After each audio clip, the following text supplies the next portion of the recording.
Le mot Zola est généralement traduit par le mot amour.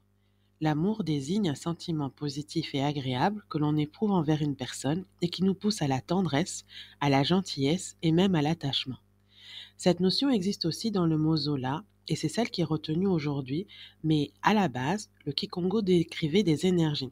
Il nous donne donc l'opportunité d'en savoir plus sur ce sentiment. Le mot Zola est composé du concept là qui renvoie à la notion d'un lien complet, d'un lien total, et du concept zo qui renvoie à la notion de séparation équilibrée ou duale.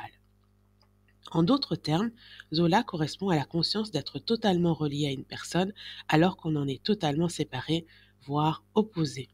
Cette conscience est assez évidente à éprouver avec un époux, un parent ou un enfant, mais beaucoup moins avec les autres personnes et surtout quand on est en situation difficile.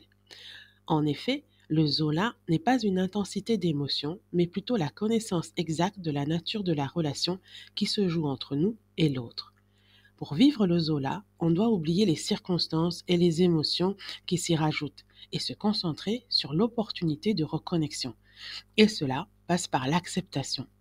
Par exemple, on vit le Zola quand on comprend et qu'on accepte que d'être le souffrant permet à l'autre d'être le soignant.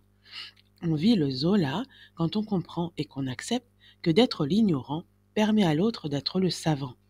Ou encore, on vit le Zola quand on comprend et qu'on accepte que d'être la victime permet à l'autre d'être le héros. Les anciens Africains ne voyaient pas la séparation comme un état à rejeter pour revenir à l'unité, mais bien comme une opportunité à saisir pour élever sa conscience avant de revenir à l'unité.